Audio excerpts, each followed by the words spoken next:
Welcome, friends. Today we are doing our final impressions on skin from the house of Angelos Creations Olfactives. Tremendous. That is right, friends. Today we will be revealing our final impressions and doing on-skin testing of Angelos Creations Olfactives. I have narrowed it down to 4 from all the samples I got. I think there was like 13 or 14. No, there was 12. Of course there was. But these are the 4 that I wanted to talk about. The four that are most likely for me to be interested in, and the most likely for me to actually want to buy a bottle, you know, if at all. Most of the time when I smell perfumes, like 99% of samples that I smell, I don't want to smell more than just on the stick. Excuse me whilst I hydrate. I want only to sample them. If they impress me on stick enough, I will put them on skin. If they impress me on skin, maybe I'll buy a bottle, maybe not. It's very hard to get into the collection these days. You know, I do buy perfumes, but you will have noticed by now from trying all of these different perfumes from first impressions, it's hard to make it onto skin. Never mind to once it's been on skin, wanting to buy an actual bottle, you know. So these are the 4 that I have come down to trying on skin. They are Grâce D'Orient, Cuir Fleurissant, Après Cologne, and Tabac Libre. So, I have already tried these on skin, friends. I took these away and tried them. I'm still not sure about the whole setup of these first impressions videos. I'm still working out how to make it like more coherent, you know, whether I should sample them all on paper and then on paper try them all on skin away from camera and then come to the camera, try them on skin and then decide what I'm going to do, or whether I should do first impressions on skin on camera and then test them further away from camera and then come back later and say I bought a bottle of this after further testing. I haven't nailed that down yet, but you know, we'll get there. Anyway, first off we have Grâce D'Orient, or Grâce D'Orient. 2 sprays of each. Okay, so I will pull up some literature. We will remind ourselves of the notes because it's been a couple of weeks since I last smelled these, mainly because I've been unwell. And now I am back. I remember this one reminded me of opium and it's immediately become apparent. You know, it's definitely got an opium vibe to it, like a vintage oriental. Absolutely it does. It's got that fresh clovey thing going on at the top with the warm iris rose resin thing going on underneath. I get ylang ylang, vanilla, iris. I just checked on Fragrantica here.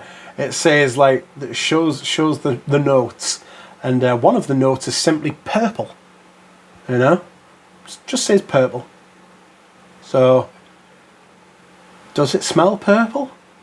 Does it smell purple? Kind of. I get a violet-y type of thing, like a powdery, clovey, dry, little bit medicinal, little bit resinous, clean but warm thing going on, you know. The ylang ylang's quite apparent for me, and that's something that stood out when I was doing these on skin. the vanilla, the ylang ylang, that milky, warm kind of thing, you know. Orris butter in there as well, because that it all adds to this feeling of clean, warm. It's not as boozy or as resinous, outright resinous, balsamic as opium is. But there's overtures there. I imagine. I mean, I'm putting words in his mouth, but I imagine Angelos, the perfumer, was aware of opium and had smelled it in the wild. Excuse me whilst I hydrate. And was inspired by that. And frankly, it's hard not to be. I mean, opium's a hell of a scent, especially vintage opium. You know, I've got an original bottle of opium, and fuck me, that stuff, you remember that. You can see why it was so popular with the ladies in the late 70s and through the 80s. It was a big fragrance that you remembered. You know? Will I be buying a bottle of this? No. It's feminine. I get some white florals in here. I've got opium. Vintage opium. If you can't get vintage opium, you could do a lot worse than this. If you're the type of person who wants to support small independent perfumers and stuff like this is definitely worth checking out. And you're into vintage orientals, or vintage ambers, you know. It's a little bit floral, it's a little bit resinous, it's warm, it's a little bit milky, clovey. It's very good, it's well made, I'll give them that. I think that's quite well made. But no, I don't think I'll be buying a bottle of that. Next up, we have Cuir Fleurissant. And this, I remember when I smelled this the first time, and I smelled it, kept smelling it on the stick later that day, and I remember thinking what I still think about this now. It reminds me of Cuir de Russie by Chanel. It's smoky, it's leathery, it's birchy. It's got that Chanel aesthetic of a floral heart with juxtaposed with like an animalic leather and some aldehydes at the top.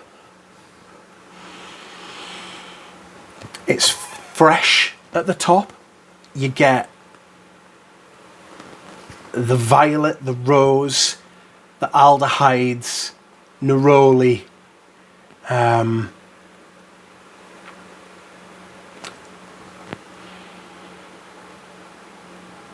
violet's quite prominent, which puts me off. I don't like violet, and it's not just violet leaf, it's violet, and it gives this kind of sweetness which I don't really like. What I do remember about this is it dries down really, really nicely. That violet sort of melds in with the rest of the fragrance. It becomes more of a, do I want to say a natural sweetness? It becomes more of a sweetness that you would happen upon. You know, it doesn't feel like it's been injected in there. You know, it smells natural. It smells like it would not. How can I put it?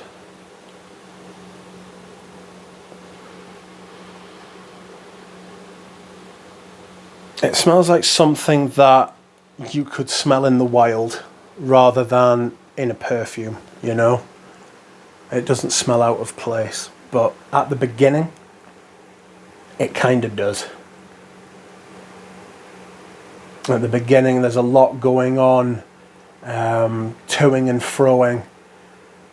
The birch and the leather and the castoreum sort of becomes apparent and then goes away, and then comes back and then goes away again and then comes back to stay. It's a little bit muddled at the top, if I'm being honest. I don't know that the violet suits the composition, and I don't know whether that's just my prejudice against violet, or whether that's because the violet doesn't suit being in there with this huge birch. You know, there's birch. There's like, it's almost lopsided a little bit. You know, but again, as it dries down, that swirling tempest at the top, which never sits still for very long, sort of burns away. It sort of dissipates, and the fragrance goes on a much more calmer and straight path. You know, it becomes more predictable, not in a bad way. You know, but at the top there's this kind of confusion, and it's a little bit disorientating.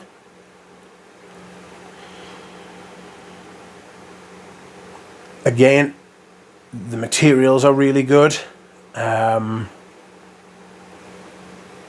It smells good, but you do have to wait for that to happen.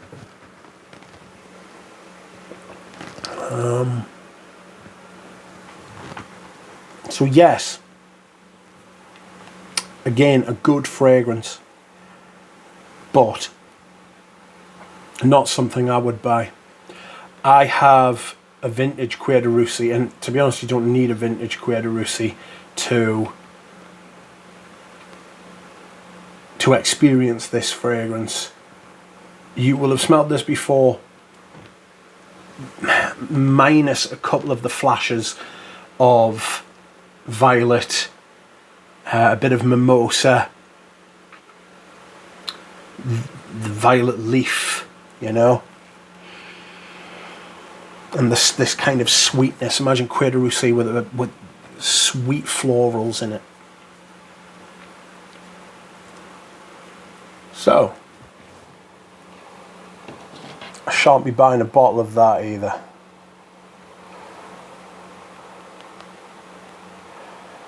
Next up was, I believe, the first fragrance I actually tried from the house, and this is Après Cologne. This was a classic cologne.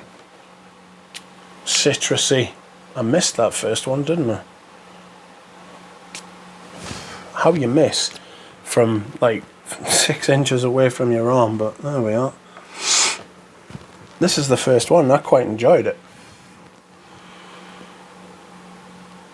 This is really nice. Orangey, limey, neroli, vetiver.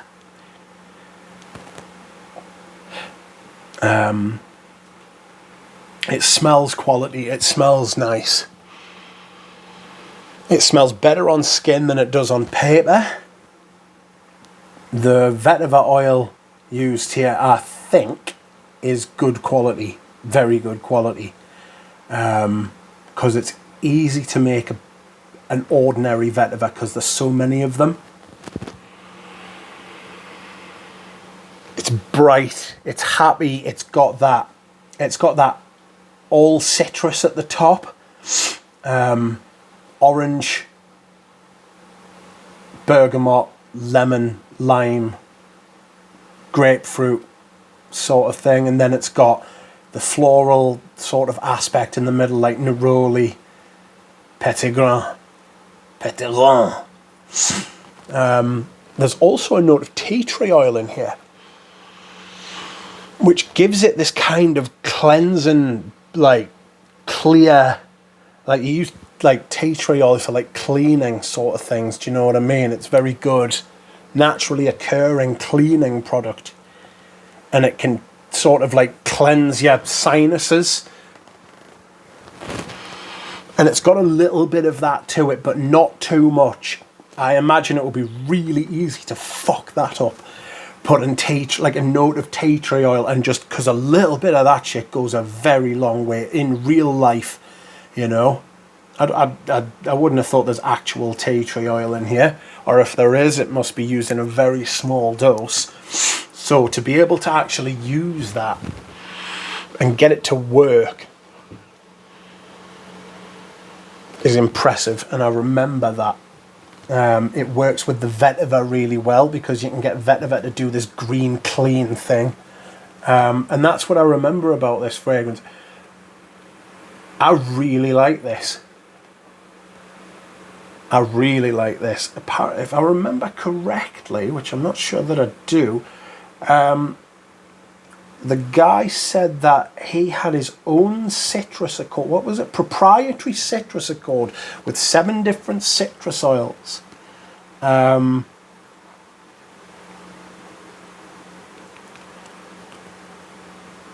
It's lovely. It really is very nice, and it wears really nice as well. So, put it like this, I'm not saying no to a bottle.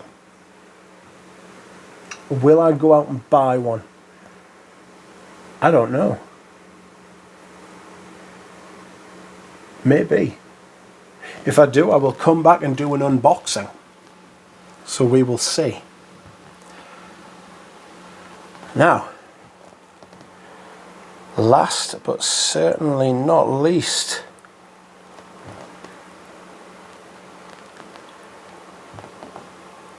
is Tabac Libre. Tabac Libre, everybody does a tobacco, or they should. And this is Angelos's. If I remember rightly, this reminded me of, oh God, who did it? It was a tobacco and hay fragrance, and I'm sure I've smelled one before. I have, and I can't remember who did it. It's tobacco and hay. It could have been Parfum d'Empire.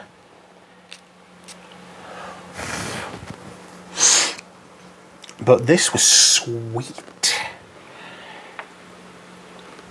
Oops, sorry about that. Very sweet, very dry. There's a lot going on in this fragrance. The haze is very apparent. It's got this dry, green, yellow, parched feel about it.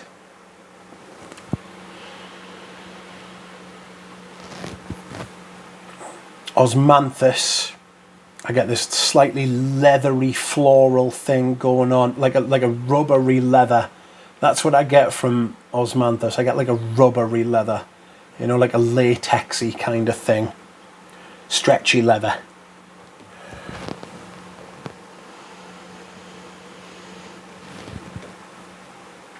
Yeah, this blast of slightly boozy but more berry citrus from like the rum and the cognac sort of thing. There's raspberry, plum, saffron, cardamom, little bit spicy, little bit sweet, very sweet.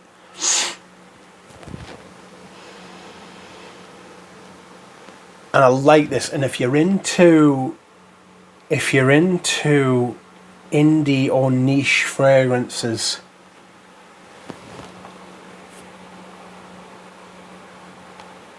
and you're into smaller brands, you should check this one out. Tobacco, hay, dry, a little bit woody, dry woody, not dry woody ambers, but it's extremely pleasant. All of these are pleasant, but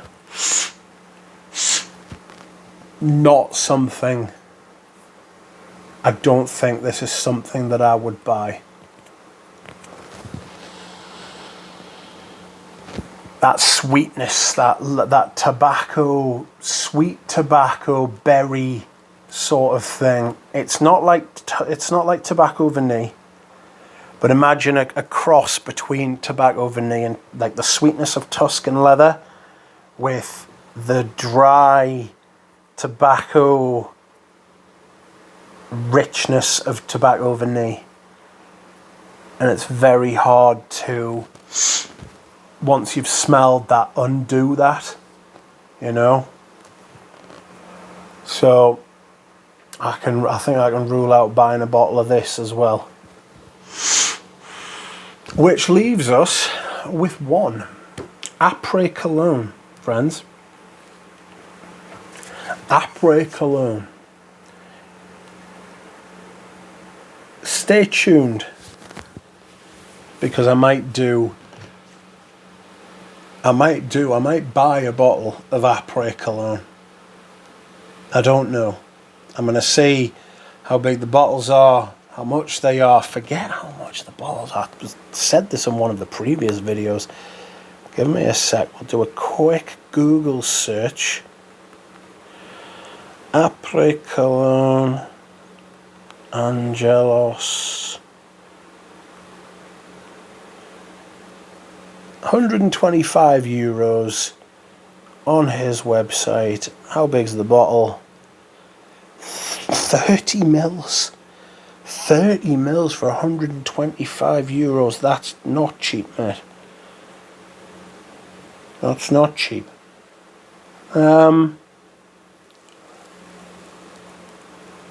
We'll see.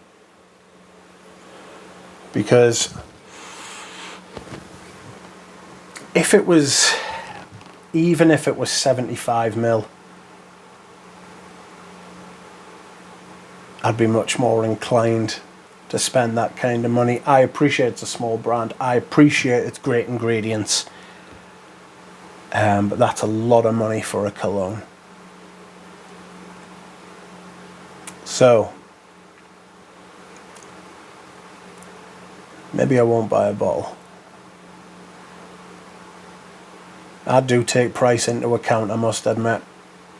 Other channels, other accounts on Instagram or YouTube or Facebook or whatever, wherever you find your information, may not take price into account, but I do. And that's because I, like you, buy fragrances with money.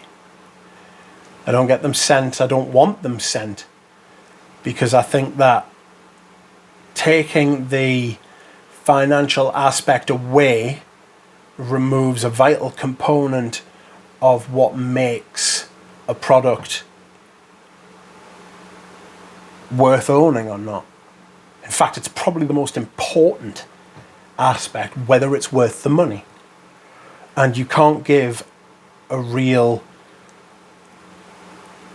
review or you can't provide any insight if you take that away. I really believe that. So, to summarize, I was impressed with the house. I thought for an indie perfumer, Angelos Creations is absolutely one of the better ones I've smelled. Definitely near the top. Well made, good ingredients. They don't feel rushed or hashed together. I think there's some good compositions there, and I would advise all of you to get yourself a sample set and try these out for yourself. If any of the ones I've talked about have piqued your interest, definitely try and sample them yourself. But for me, with the cost and the size of the bottle, it's a 30 ml. I think I'm going to pass. So that's it, friends. This brings to an end my sampling of the house of Angelos Creations Olfactives. Let me know what you find, if you've tried them, what you think, and I will see you all again soon. Bye.